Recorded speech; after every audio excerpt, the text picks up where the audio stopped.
masuk digerakkan iya juga ya. Ini ada di sini sinyalnya ada di sebelah sana.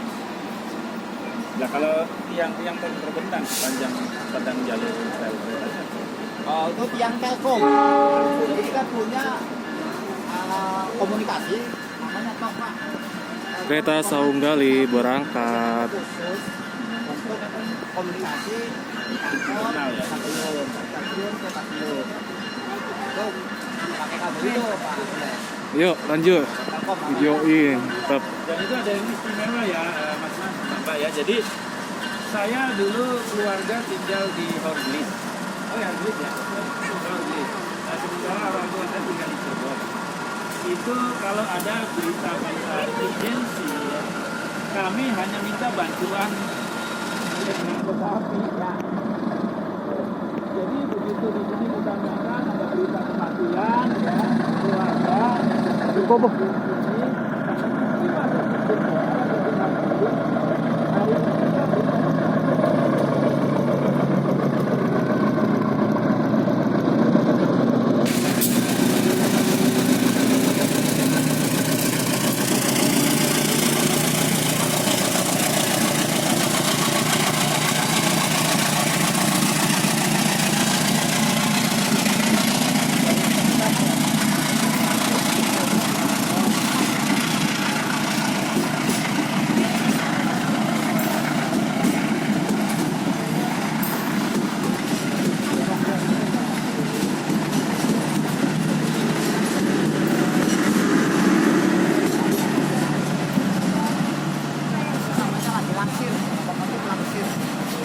maju mundur.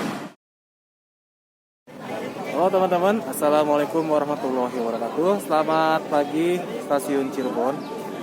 Kali ini saya bersama teman-teman seperti biasa. Jadi hari ini itu kegiatannya lumayan capek juga. Menelusuri stasiun Cirebon, Kejaksan, sama monumen lokomotif uap serta kereta Placer yang dekat dengan balai kota Cirebon. Jadi teman-teman semua bisa dilihat ini bangunan stasiun Cirebon yang warisan Staatsbürger. Kalau yang satunya lagi stasiun Cirebon Pejakan, tapi saya tidak ke sana.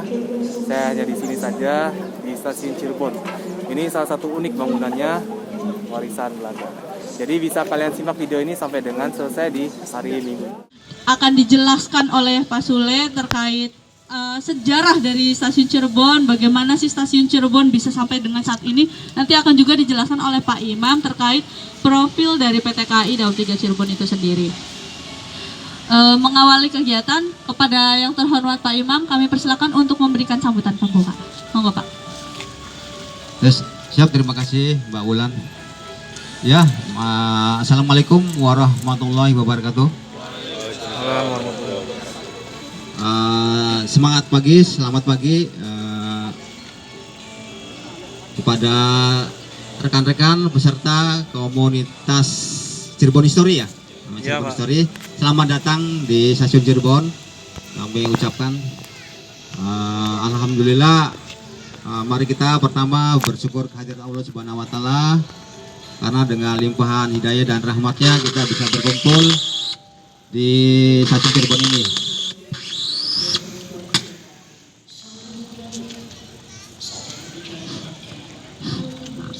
Ya,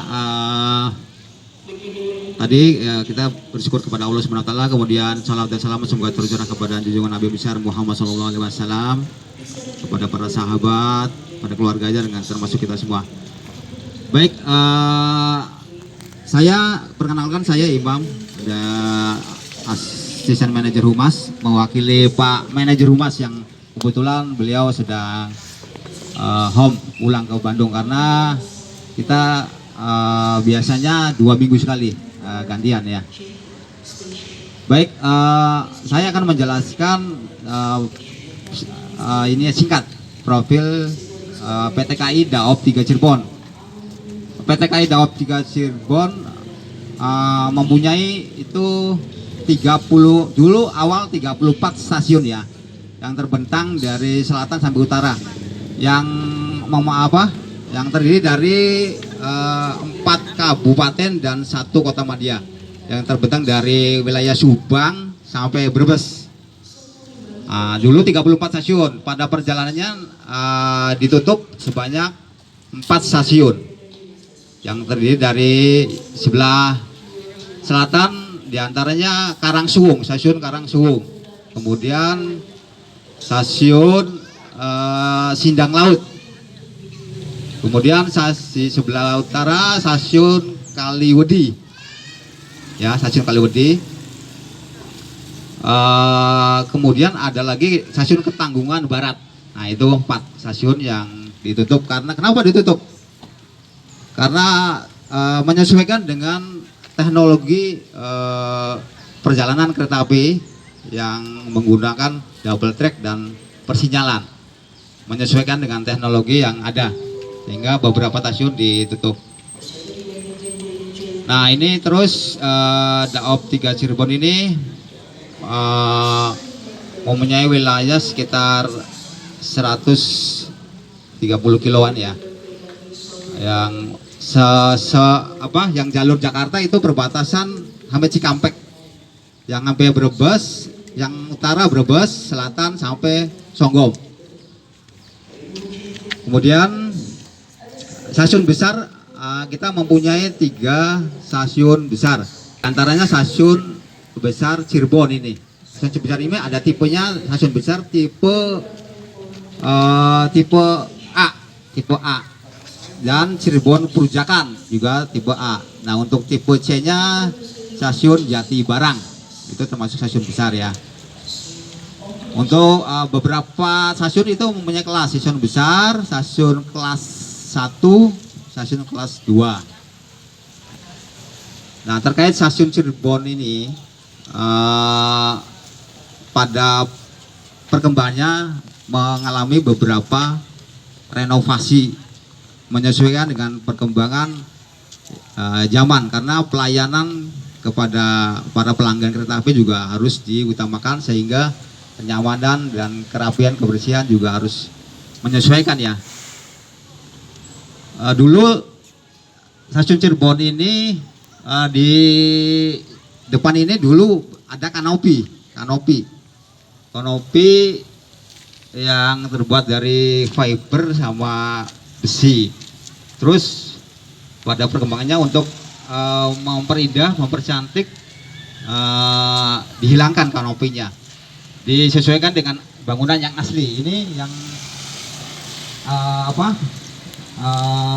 kanopi yang terbuat dari ini kayu jati asli. Seperti ini dulu, seperti ini dulunya. Kemudian di dalam itu dulu tidak ada underpass, karena ada underpass ya. Dulu itu sebelum dibangun underpass itu ada 9 jalur KA. Depo lokomotif ada di dalam, masih sesuai dengan asli, dengan depo kereta juga. Kami dalam membangun, merenovasi stasiun tidak merubah sedikit pun bangunan yang asli, karena itu memang udah aturan bahwa bangunan stasiun depan adalah bangunan heritage, jadi tidak boleh dirubah bentuk aslinya, hanya menyesuaikan dengan sekitarnya. Kemudian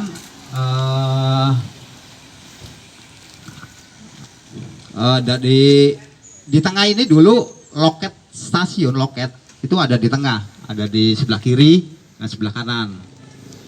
Kemudian untuk memperluas, akhirnya loket tidak difungsikan lagi di bagian dalam, akhirnya di sayap ya.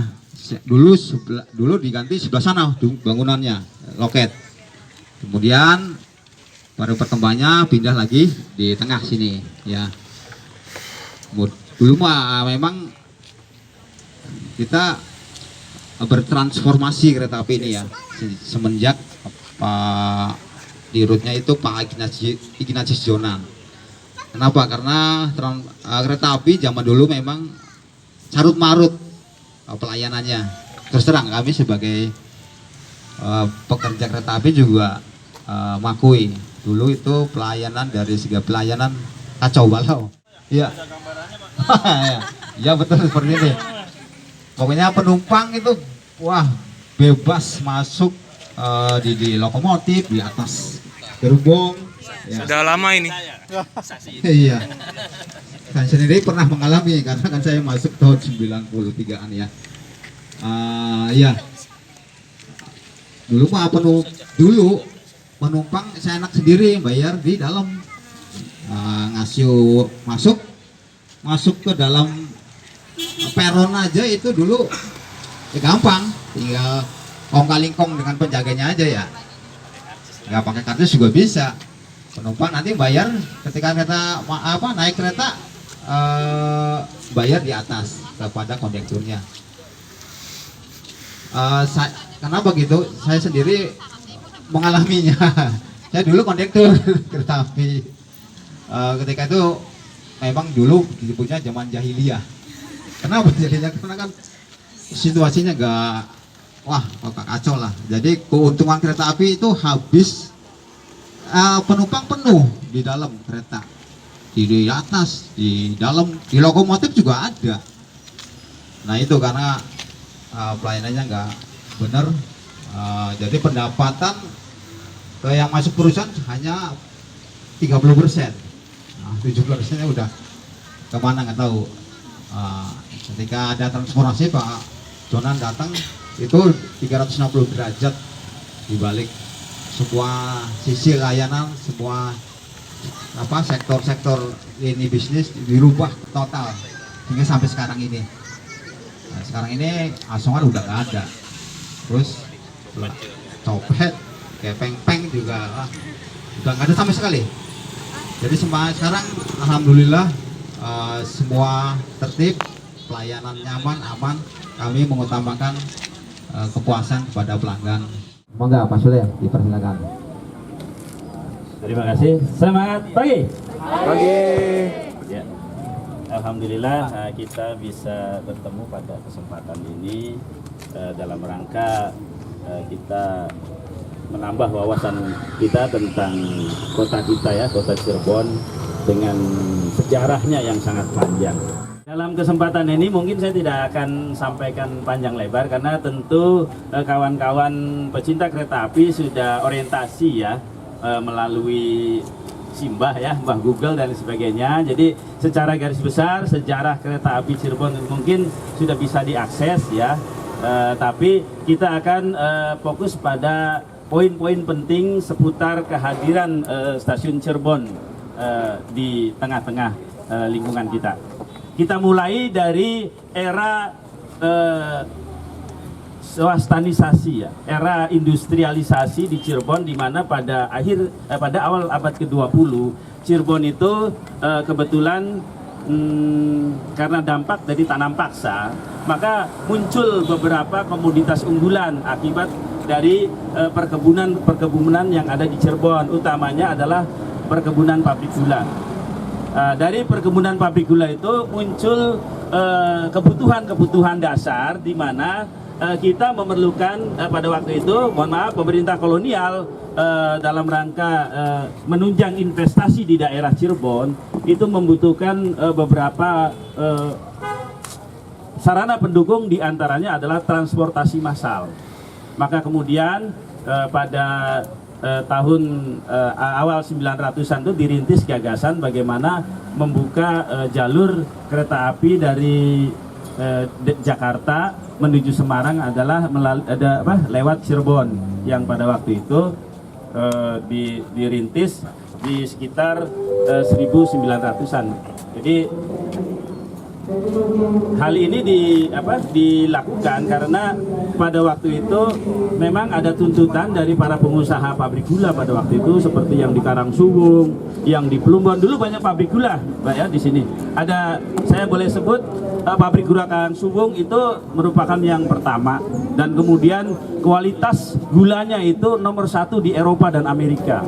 Luar biasa nih Cirebon itu. Makanya kemudian ini mendapat prioritas untuk bagaimana distribusi ya, distribusi untuk ekspor dan lain sebagainya itu diprioritaskan melalui Jakarta ya, tidak melalui Pelabuhan Cirebon ya, karena masih itu keterbatasan. Kemudian muncul juga pabrik gula Karangsuwung ya, tadi Karangsuwung ya, muncul gula pabrik gula Plumbon yang sekarang jadi asrama Arhanud itu dulu pabrik gula besar ya, yang kantor pabrik gulanya masih dapat kita saksikan di Jalan Raya Plumbon tuh, markas baterai Arhanud itu adalah kantor pabrik gulanya dulunya. Kalau pabrik gulanya di daerah kalau kita masuk ke Plumbon itu lapangan Goni Plumbon ya, kemudian di situ sepanjang itu adalah gudang Meriam Arhanud, itu adalah kantong-kantong gudang-gudang pabrik gula pada waktu itu. Yang kemudian dari situ dibuatlah akses jalur kereta ya, ini rangkaian awalnya ya, jalur kereta yang kemudian menghubungkan yang arah dari Kerucuk tadi. Jadi menambahkan dari yang di Google itu pada waktu itu upaya-upaya untuk bagaimana mendukung ya ekspor dari pabrik gula itu, kemudian kebutuhan itu seiring dengan Hemente Cirebon ya, didirikannya Hemente Cirebon, pemerintahan kota Cirebon di masa kolonial pada 1906, kemudian pada boleh ya sebentar ya, pengantar sebentar ya, jadi sedikit mungkin 3 menit, setelah itu kita ke dalamnya supaya runut. Kalau di keraton mah balu artinya runut ya, dari halaman ke mana ya. Ya siap. Ini kita masuk sini dulu. Jadi bagaimana kita masuk gerbang dulu ya. Kemudian tadi Daob 3 Cirebon, kereta stasiun Cirebon. Kemudian pada waktu itu diresmikan ya di bulan Juni ya 1912 ya, yang lokasinya adalah di tempat saat ini berdiri. Dan luar biasanya bangunan-bangunan pada masa kolonial itu visinya udah 100 tahun ke depan itu betul-betul sudah direncanakan dengan matang, sehingga sarana parkir dan lain sebagainya sangatlah luas ya, dan bisa mengakses semua kendaraan yang masuk. Nah, itulah. Kemudian juga sebelum kita masuk itu kita sedikit mengenalkan para penumpang itu biasa masuk dari sayap sini Kak. Karena di sini dulunya ada ada kubah-kubah itu, ada yang satunya tulisannya adalah karcis dalam bahasa Belanda ya, yang satunya itu bagasi. Jadi kalau kita penumpang masuk itu lewat sini ya. Yang sebelah sana adalah kita bawa barang bagasi. Jadi kayak di boarding pass bandara gitu ya. Jadi bagasi terpisah ya. Nah, kemudian pada Orde Baru malah pada bahasa PJK itulah bagasi, kandang ayam apa masuk semua dari satu pintu ya. Untuk lebih jelasnya maka mari kita ambil start dari pintu masuk ya. Silakan.